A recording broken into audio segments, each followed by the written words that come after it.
Thank you for tuning into Tiger Talk, brought to you by KLSU News. My name is Kiara Evans, News Director, and I have the pleasure of being joined by... Spencer Stelly. Hi, Spencer. How's it going today? Going well. How about yourself? Going great. You know, it's final season. It's our last podcast of the semester, really of the year, so super excited. Yeah, no, I'm so happy to be here. Thank you so much for having me. Yes, of course. We're glad to have you. So, Spencer, I hear you have a background in theater. What is your favorite production? Great question. I hate this question. How do you pick one? I know. So deep down, my one favorite would have to be Wicked, but I feel like it's a little mainstream now, especially with the great two movies that came out.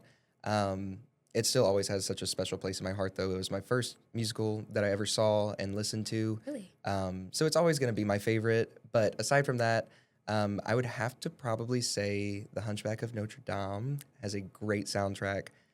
It's beautiful, and it has a lot of Gregorian chant in it as well, which I really like. Okay. But yeah, I still make time nowadays to still go see theater. Most recently, I went and saw The Phantom of the Opera, The Great Gatsby, also over at the Sanger Theater in New Orleans. Okay. So it's been a lot of fun. Yeah. Amazing. You know, I have background in theater myself. Yeah, I was Little Mermaid when I was 5. Look at you. Yeah. So I understand that your father worked in the state crime laboratory, and I know science runs in your family, but why do you specifically love chemistry, and why does that pique your interest? Yeah, absolutely. Yeah, I think seeing what my dad did as a job really started that. My mom's a CPA, and my dad was the director of the North Louisiana State Crime Lab. So, I always had really strong science and math backgrounds, and I was always pushed in that field, which I'm so grateful for. But I really honed in on chemistry, I think, because it was always a problem to solve, but it wasn't necessarily math where there was, a numerical answer. Sometimes it was drawing out what compounds you had. And the thing that I liked most about it was the research aspect of it. So taking all different things and seeing what would come from that, I really like that. And, here's my idea. Let's test that. Oh, that's not what happened. Okay, let's go back a couple steps, rethink, back to the drawing board almost, But I just like that it was really hands-on, and I don't know anybody who doesn't like mixing two things together and getting another color, Yeah. Nice. So why did you decide to come to LSU after LA Tech? Great question. I looked all over the country for, where I wanted to go to vet school. I applied to a bunch of different places, got accepted to a bunch of places. But once I finally, set down my priorities and put everything on paper, it was really important to me to stay in a state that I had been in for a long time. I love Louisiana. I love the culture we have here, and I love the people that are here. But also, this is closest to my family. My family is a big part of who I am. All my family is either in like the Opelousas area, Alexandria area. So this is really close to them. And LSU has such great opportunities. I knew so many friends coming from Louisiana Tech to LSU for vet school that I knew I would have a good community here as well.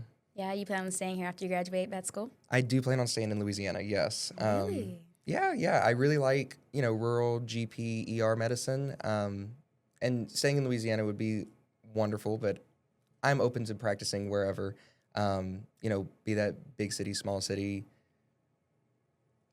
office job, out in the field, I'm pretty open to anything. Yeah.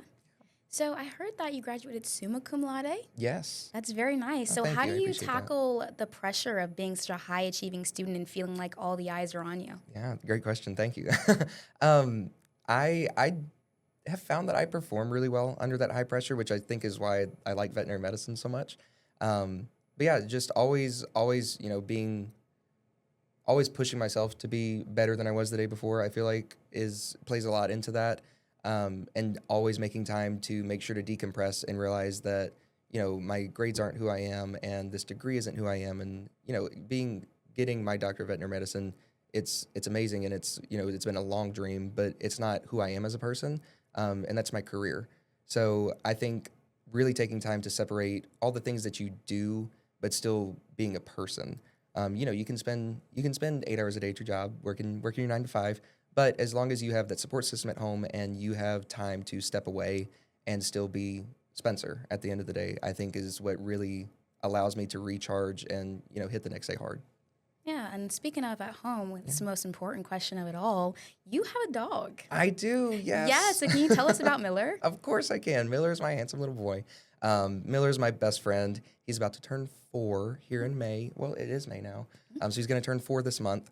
I've had him for just about, what is this, 2 years, 2.5 years now. I got him in January of my first year of vet school.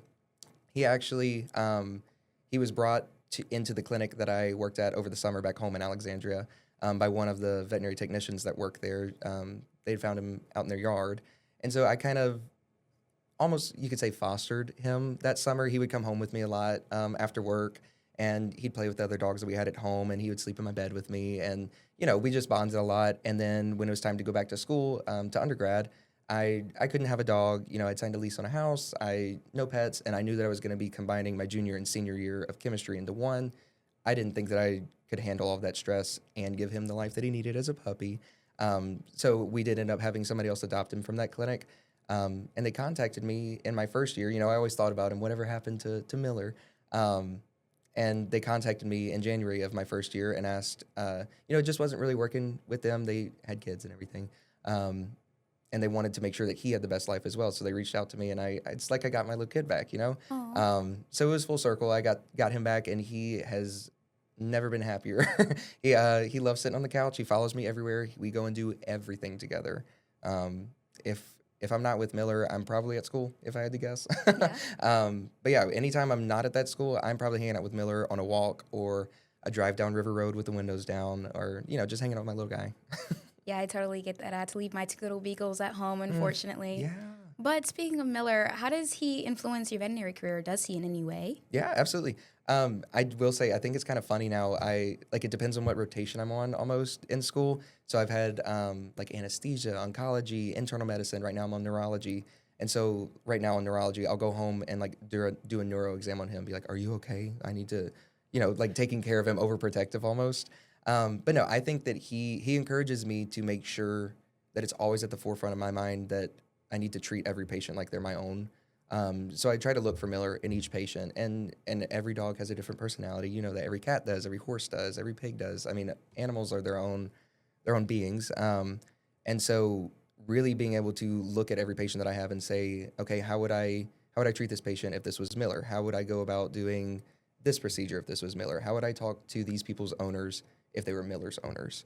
I think that it really solidifies and kind of grounds the work that we do. Yeah. And what's the most interesting thing you've learned at a veterinarian conference? Excuse me. A lot of the conferences that I go to, I do sit in a lot of meetings with our House of Delegates. So unfortunately, I don't get to go to many of the CE events. But those that I have sat in on have been a lot of leadership talks and, how we can support others and drive others forward. The most important / most fun, I guess, thing that I've learned is that different generations of people learn differently and do things differently for a reason and for the way that they were raised. So for example, I don't remember her name right now, but we had a keynote speaker, and she gave a talk saying, if somebody in our generation got sick, they don't go into work because out of respect for their coworkers. Whereas in other generations, that would be seen as disrespectful almost because you work through that. And so it's people tackling the same problem in different aspects. So really trying to remove yourself from all the different facets that you see life from, and really like take a step back and look at it in its whole picture and see how other people would handle different things, and see different ways that you could go about tackling a problem. And I really think that builds into communication and teamwork and making sure that you hear all sides of the story before, just kind of pile driving ahead with only your experiences in mind. Yeah. So you were recently awarded the position of, the Student American Veterinarian Medical Association. Did I say that right? Yeah. Yeah. So can you tell me about the organization? What do you guys do? Absolutely. We are the Student American Veterinary Medical Association, SAVMA is what I'm going to call it. That's our abbreviation that we say. So we are, every school that's AVMA accredited has a SAVMA chapter at those schools. And what those chapters do is they all have their different positions. So you have your presidents and your delegates and your treasurers and your secretaries and their parliamentarians, and everybody has a role that's on their executive boards at their school. So what the presidents do is they lead their schools at the local level, so each state and each school, whereas our delegates go and they meet at our House of Delegates twice a year. and they vote on important national issues that are affecting all veterinary students. So whether that's our duty hour guidelines, which kind of inform schools how to best use their students, but also make sure that their students are taken care of. So like if you have a long shift, you probably deserve 10 hours off to sleep and eat and recharge and not just write medical records. So we vote on a lot of stuff like that. And my current role as president, I represent all of our student members, which we have over 21,000 now. We're very excited about. But I represent all of them to our parent organization, the AVMA, that's the American Veterinary Medical Association. So I am an invited member to their boards, and I sit there and I can give student perspectives on things that are going on in the world of veterinary medicine. So it's not a task that I take lightly at all, and I'm so honored to have this position. And it really does mean a lot to me that an organization of that caliber, that the AVMA would support students even this early into your veterinary career. They want to hear what we have to say, and they take our opinions very seriously because we're the future of this profession. And seeing all the students all over the country and Canada and in Puerto Rico and the UK, and seeing all of these people come together for the same reason, which is just advancing veterinary medicine, making the world a better place through helping animals. It's so inspiring to see that people do take it seriously, and they want to help their communities, and they want to help their states and their nations through making sure that we can keep animals healthy and still supporting veterinarians. I could probably talk about it for 3 hours. I love to hear it. So what influenced you to become SAVMA's president? Yeah. So at my very first SAVMA symposium, that was in Knoxville, Tennessee, back in 2024, I saw our SAVMA executive board up leading our first House of Delegates, and hearing what all that SAVMA did that wasn't, emailed out to everybody and posted on everything, just kind of the work they were doing in the background that was so important to just let students go to school and not have to worry about all these things that were going on. I knew then and there that was something I wanted to do.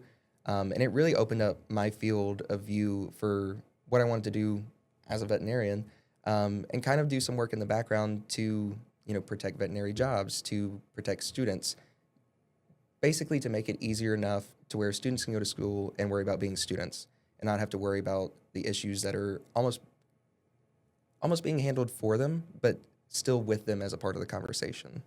Yeah, and what are your top priorities for this year? Yeah, that's a great question.